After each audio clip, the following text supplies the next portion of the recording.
Hello friends, welcome to my channel. బయట విపరీతంగా వర్షం పడతా ఉందండి. ఈ వర్షానికి వేడివేడిగా ఏదైనా తినాలనిపిస్తుంది డాడీ.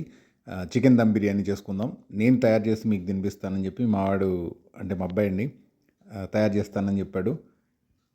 చాలా బాగుంది. వేడి వేడిగా తింటా ఉంటే సూపర్ అనిపించిందండి. వాడు ఫస్ట్ టైం వాడి చేతులతో అన్నీ తనే సొంతంగా చికెన్ తీసుకురావడం దగ్గర నుండి అన్నీ తనే ప్రిపేర్ చేసుకొని అంతా తనే చేశాడు. జస్ట్ నేను వీడియో ఒక్కటే తీశాను. సో చాలా టేస్టీగా చాలా బాగుందండి. ఆ వీడియోని మీ ముందుకు తీసుకొస్తున్నాను. ఒకసారి మీరు కూడా ఇదే విధంగా చికెన్ బిర్యానీ తయారు చేసి చికెన్ దమ్ బిర్యానీ ఎలా ఉందో మీ కామెంట్ రూపంలో తెలియచేయండి. లైక్ చేయండి, షేర్ చేయండి, సబ్స్క్రైబ్ చేసుకోండి. మీ లైక్ చేయడం వలన చాలామందికి చేరుతుందండి, వీడియో ప్రమోట్ చేస్తుంది. సో డెఫినెట్గా లైక్ చేయండి. ఇంకెందుకు ఆలస్యం, వీడియోలోకి వెళ్ళిపోదామా?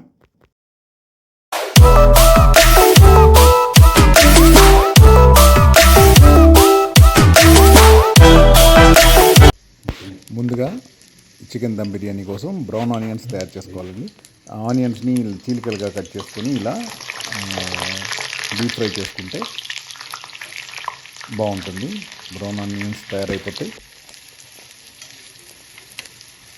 ఈ విధంగా ఇలా బంగారు వర్ణం వచ్చేంత వరకు బాగా వేపుకోండి. చాలా బాగుంటాయి ఇవి బిర్యానీలో వాడటం వలన. ఇవి వేపుకున్నాడండి.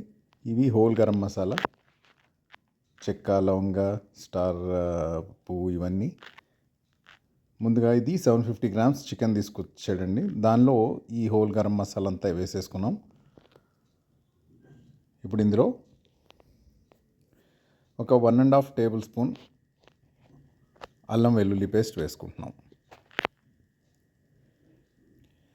అలాగే సరిపడినంత ఉప్పు కారం మీ ఇష్టం అండి, చాలా పోతే సరి చూసుకోవచ్చు. ఇక్కడ 1.5 టేబుల్ స్పూన్ కారం వేసుకుంటున్నాం. ఇందులో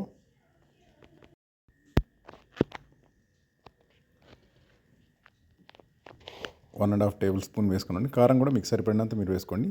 కొద్దిగా పసుపు,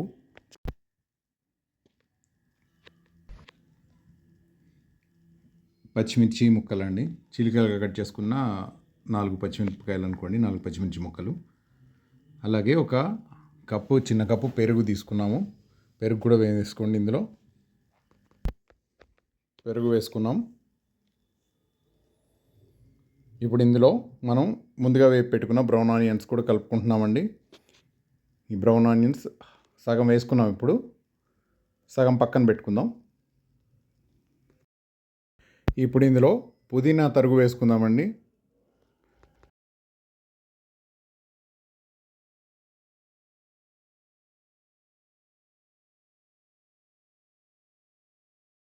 ఇందులో ఒక టేబుల్ స్పూన్ గరం మసాలా వేసుకుందాం.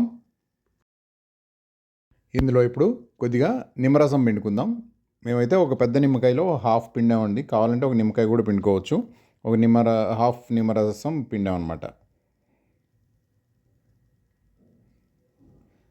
ఇప్పుడు ఇదంతా కూడా బాగా కలుపుకోవాలి. ముక్కలకి బాగా పట్టేలాగా, ప్రతి ముక్కకి ఇదంతా పట్టేలాగా బాగా మ్యారినేట్ చేసుకోండి. ఎంత బాగా కలుపుకుంటే ఇందులోనే ఉంటుందండి, మనం కలుపుకోవడంలోనే ఉంటుందన్నమాట టెక్నిక్ మొత్తం. ఇది ఎంత బాగా కలుపుకుంటే మనకు బిర్యానీ అంత టేస్టీగా వస్తుందన్నమాట. వీటన్నిటిని ఇలా మ్యారినేట్ చేసుకున్న తర్వాత మనం ఇందాక ఆనియన్స్ వేపుకోగా మిగిలిన ఆయిల్ మొత్తం ఇందులో వేసుకుందాం. ఆయిల్ వేసుకొని మరోసారి దీన్ని మొత్తం బాగా కలుపుకోవాలండి. కలుపుకొని దీన్ని కొంచెం అదింపెట్టినట్టు అలా పెట్టేసుకోవాలన్నమాట. బాగా కలుపుకోవాలి.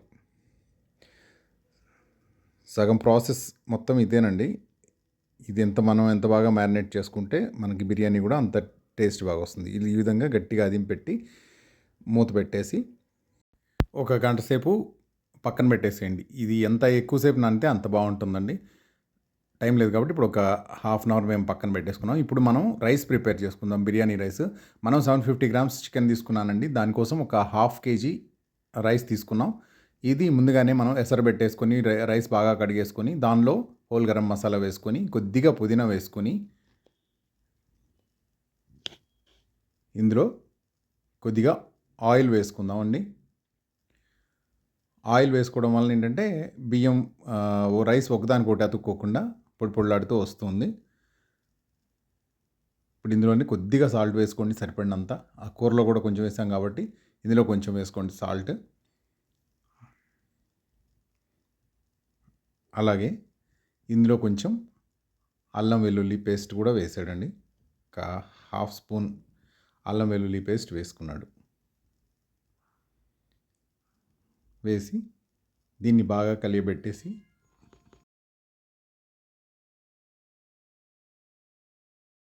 అలాగే ఇందులో ఒక 2 పచ్చిమిర్చి ఇలా కట్ చేసి ఆ ముక్కలు కూడా వేసారండి.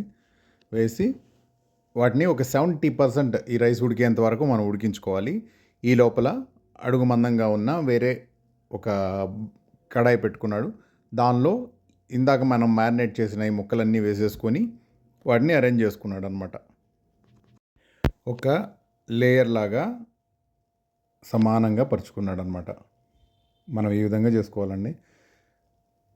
ఈ విధంగా ఒక లేయర్ లాగా దీన్ని అరేంజ్ చేసుకొని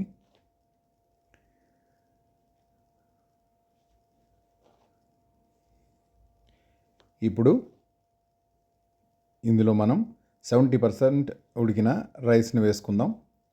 రైస్ని ఒక లేయర్ లాగా పైన అరేంజ్ చేసుకుందాం. ఈ విధంగా ఉడికిన రైస్ని వాటర్ లేకుండా తీసుకొని మనం ఈ విధంగా అరేంజ్ చేసుకోవాలి. రైస్ చూడండి సేమియాల్లాగా ఎంతంత పొడవుగా వచ్చినాయో చాలా బాగుంది.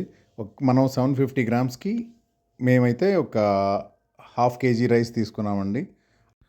కావాలంటే మీరు ఈక్వల్ క్వాంటిటీ తీసుకోవచ్చు. అంటే 750 గ్రామ్స్ చికెన్ తీసుకుంటే 750 గ్రామ్స్ రైస్ కూడా తీసుకోవచ్చు.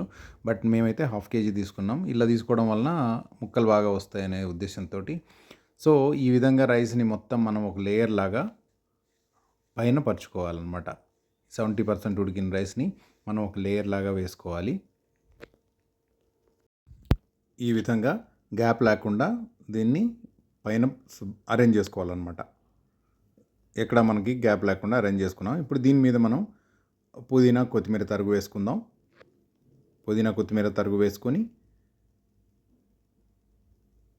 ఇందాక మిగిల్చుకున్న సగం ఫ్రైడ్ ఆనియన్స్ని ఇప్పుడు దీని మీద చల్లుకుందాం. ఇప్పుడు మనం రైస్ స్టాక్ అండి, అంటే ఇందాక బిర్యానీ వండేటప్పుడు రైస్ వండేటప్పుడు వచ్చిన ఎసరులోంచి కొద్దిగా తీసుకొని ఇలా అంచుల వెంబడిగా ఒక హాఫ్ గ్లాస్ మనం వేసుకుందాం. అలాగే ఇప్పుడు సాఫ్రాన్ కలిపిన పాలు, కుంకుమ పువ్వు కలిపిన పాలని మనం ఇలా మధ్యలో వచ్చేలాగా వేసుకుందాం. కుంకుమ పువ్వు కలిపిన పాలు కానివ్వండి, లేదంటే కొద్దిగా మనం పాలలో పసుపు కలిపైనా వేసుకోవచ్చు. కలర్ కోసం అయితే ఇది కుంకుమ పువ్వు అవైలబుల్గా ఉంటే వేసుకోండి, లేకపోతే పసుపు అయినా వేసుకోవచ్చు. ఈ విధంగా వేసుకొని కొద్దిగా నెయ్యి మనం ఇలా పైనుండి కొద్దిగా వేసుకోవాలి. ఇలా వేసుకోవడం వలన టేస్ట్ బాగుంటుంది. ఇప్పుడు మనం మూత పెట్టి దాని మీద బరువు పెట్టి ఒక 30 నిమిషాల నుండి 45 నిమిషాల వరకు లో ఫ్లేమ్లో దీన్ని ఉడికించుకుంటే మనకు గుమగుమలాడే చికెన్ దమ్ బిర్యానీ రెడీ అయిపోతుంది. కరెక్ట్గా ఒక 40 మినిట్స్ తర్వాత స్టవ్ కట్టేసి ఒక 10 నిమిషాలు అలాగే వదిలేసామండి. వదిలేసిన తర్వాత ఇప్పుడు ఓపెన్ చేసి చూస్తున్నాం. మంచి అరోమా వస్తుంది, చాలా బాగుంది, గుమగుమలాడిపోతూ ఉంది.